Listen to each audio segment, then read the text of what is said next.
Assalamualaikum warahmatullahi wabarakatuh. Perkenalkan, nama saya Fitria Somole SSMSC, Prodi Usaha Perjalanan Wisata Fakultas Ilmu Budaya dari Universitas Khairun Provinsi Maluku Utara. Pada kesempatan ini saya akan menjelaskan pernyataan diri dosen dalam unjuk kerja Tridharma Perguruan Tinggi dalam bidang pengajaran. Di Universitas Khairun Fakultas Ilmu Budaya Prodi Usaha Perjalanan Wisata saya sudah sejak tahun 2017. Pada semester ini saya mengampu 2 mata kuliah, yaitu Pabean Imigrasi dan Karantina dan Manajemen Usaha Perjalanan Wisata. Pada kesempatan ini saya akan menjelaskan deskripsi singkat mata kuliah Pabean Imigrasi dan Karantina.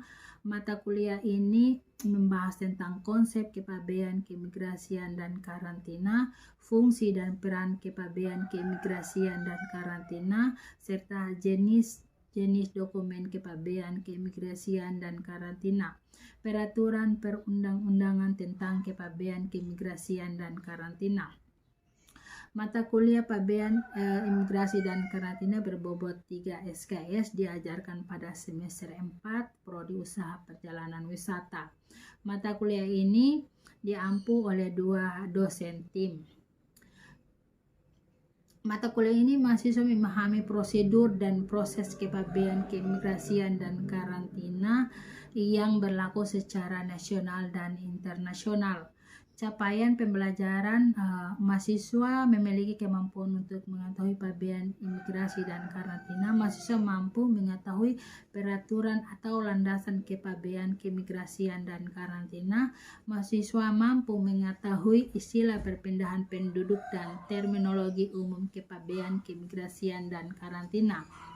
Materi kuliah yang akan dipelajari yaitu pertemuan pertama kontrak mata kuliah, pembahasan RPS, pengantar tentang pabean keimigrasian dan karantina. Pertemuan kedua dan ketiga yaitu pengetahuan pengertian peraturan atau landasan pabean keimigrasian dan karantina. Pertemuan keempat dan kelima yaitu penjelasan istilah perpindahan penduduk dan terminologi umum kepabean. Pertemuan keenam dan ketujuh yaitu mengetahui tugas instansi imigrasi. Pertemuan kedelapan yaitu ujian tengah semester. Setelah ujian tengah semester, pertemuan ke-9 dan ke-10 yaitu mengetahui tugas paspor. Pertemuan ke-11 dan 12 yaitu memahami dan menjelaskan imigrasi dan visa.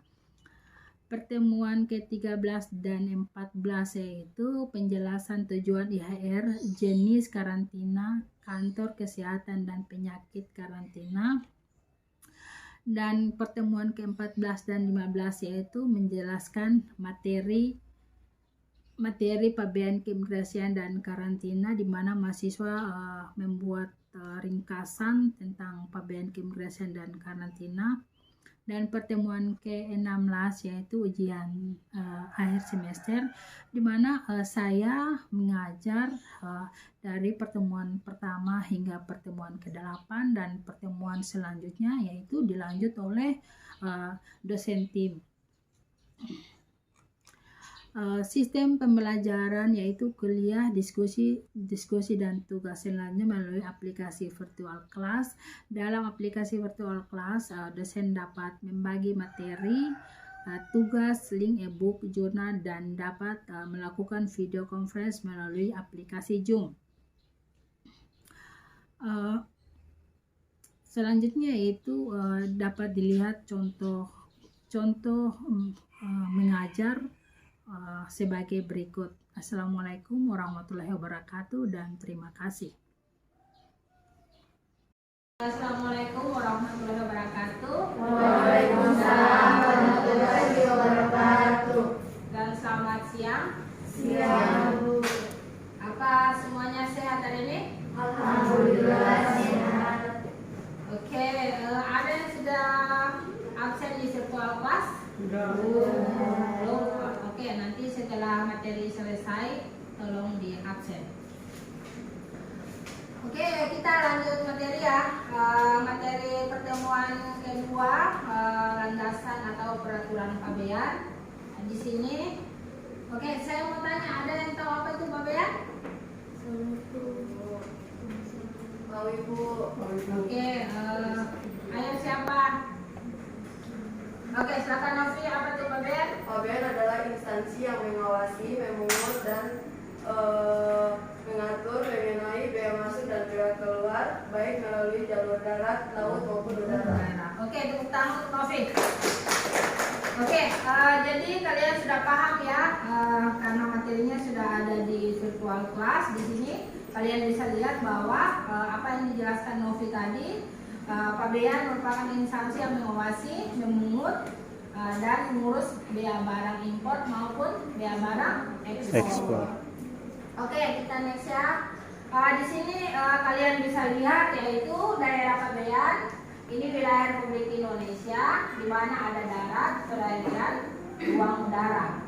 Jadi kalian bisa lihat di sini bahwa daerah pabean adalah wilayah Republik Indonesia yang meliputi wilayah darat, perairan, dan ruang udara di atasnya, serta tempat-tempat tertentu di zona ekonomi eksklusif dan landasan kontinen. Bisa paham? Bisa. Oke, kita next ya.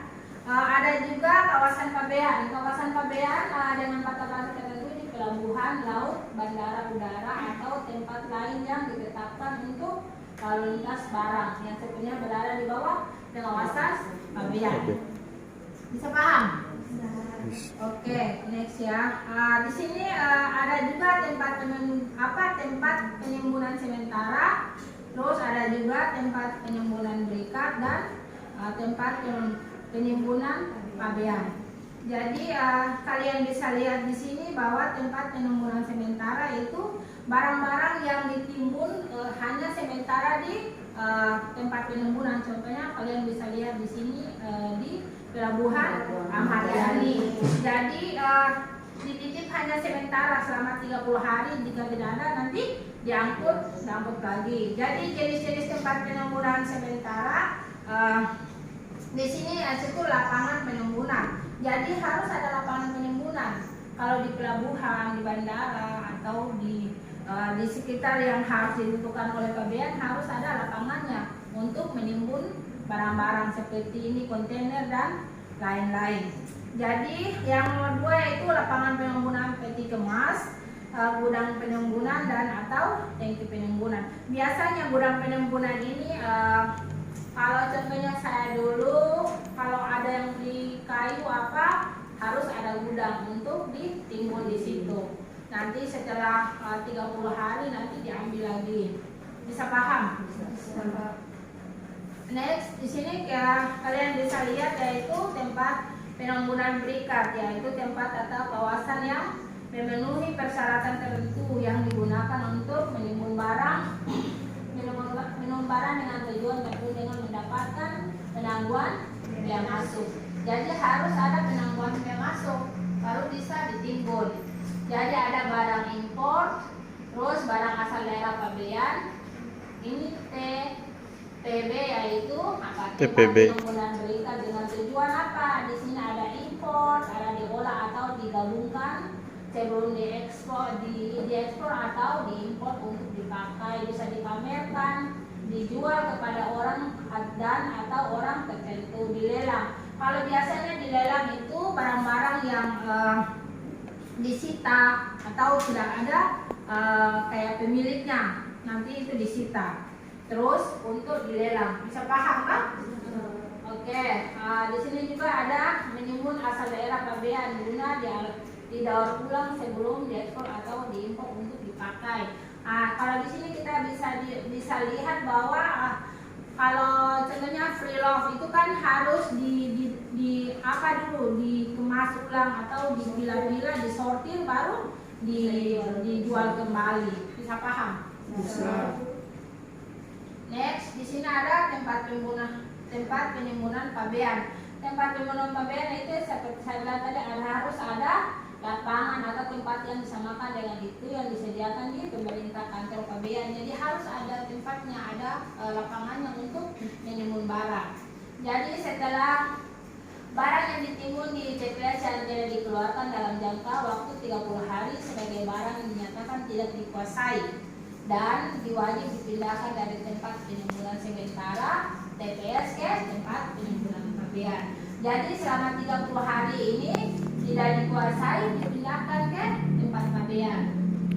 Nah, terus barang asal TPS yang telah ditetapkan sebagai barang dinyatakan tidak dikuasai akan dilelang. Nah, biasanya kalau orang korupsi terus disita mobil, kalau tidak pengurusan tidak selesai tidak ada surat-surat yang lengkap, habis dilelang. Bisa paham toh? Jadi barang-barang yang tidak dikuasai akan dilelang apabila kewajiban pabean tidak diselesaikan dalam jangka waktu 60 hari dari hari sejak disimpan di TPP, yaitu tempat penimbunan pabean.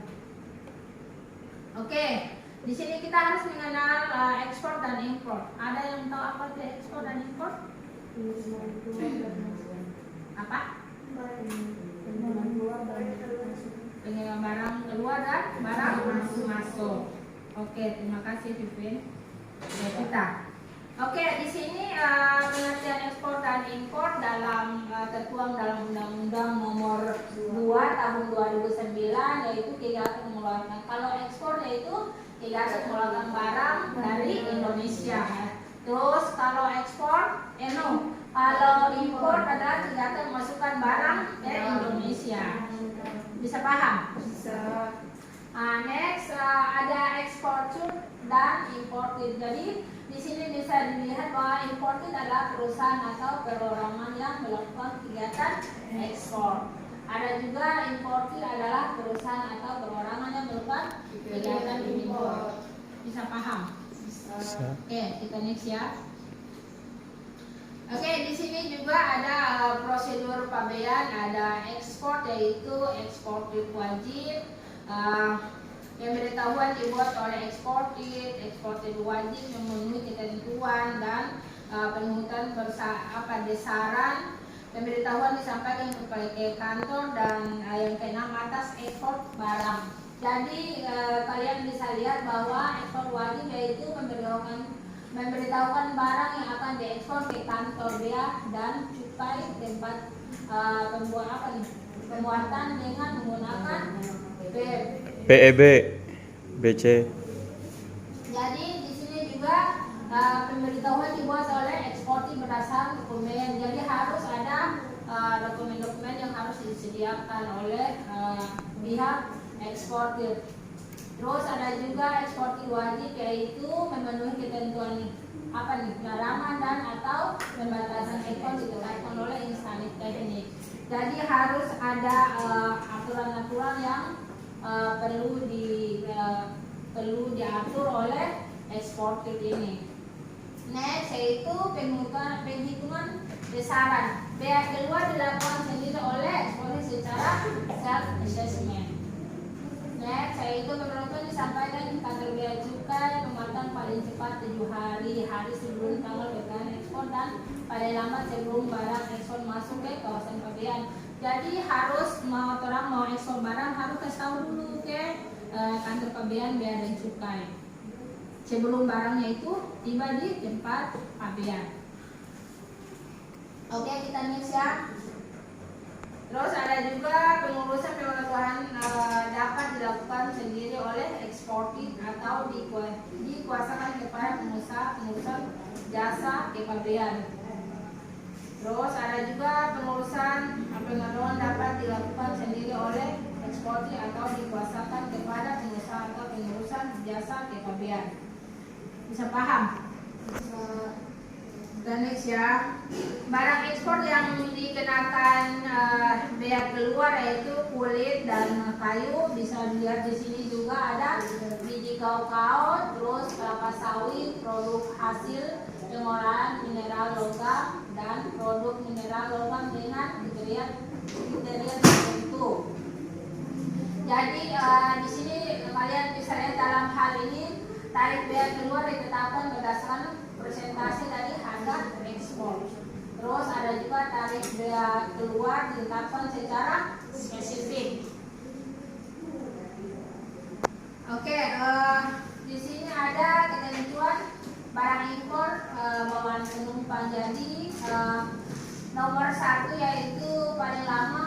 30 hari sebelum kedatangan penumpang dan atau 60 hari setelah kedatangan penumpang untuk penumpang yang menggunakan sarana pengangkut laut. Jadi barang-barang ini biasanya kalau orang kayak menjual sesuatu, barang itu orang kirim ke muka atau setelah sampai di tempat pabean baru orang tiba juga tidak masalah. Bisa paham? Terus ada yang kedua yaitu paling lama 30 hari jika menggunakan pengangkut udara. Terus ada juga barang impor yang dibawa oleh penumpang atau awak sarana pengangkut wajib diberitahu kepada pejabat bea dan cukai. Jadi apa yang orang membawa seandainya mau ke luar negeri ya, terus datang kembali ke Indonesia, apa yang mau dibawa terus harus dilapor. Seandainya mau dibawa tape harga sekian, terus seandainya barang bawaan itu sekitar 30 juta, itu harus dilapor. Agar nanti setelah dilapor, nanti ada juga biaya yang harus dibayar oleh penumpang. Ada contoh kasus ada salah satu mahasiswa, kalau tidak salah mahasiswa atau warga negara Indonesia mengikuti audisi di Korea, kalau tidak salah kalau bukan Korea, Jepang, dia mendapat piala, dapat piala, dia mau membawa ke Indonesia atau dia mau kirim tapi kena bea dan cukai, jadi sekitar 5 juta yang harus dia bayar ke bea dan cukai. Bisa paham? Bisa.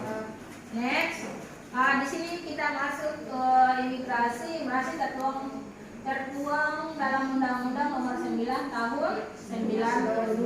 Ada yang kemarin kalian sudah bahas. Kelompok berapa kemarin? 1. Kelompok 1. Oke, ada yang tahu apa itu imigrasi? Perpindahan penduduk dari suatu tempat ke tempat lain. Ada juga untuk apa? Sementara atau menetap selamanya. Jadi kalau dari untuk orang di Maluku Utara hanya untuk sementara, seandainya dari Halmahera ke Ternate, sementara setelah selesai kuliah balik lagi. Saya tinggal di Ternate, setelah nikah saya perpindahan penduduk pulang di Sula. Jadi kakak di Kabupaten Kepulauan Sula karena harus ikut kakak suami. Kalau untuk yang masih sendiri tetap masih di kota Ternate.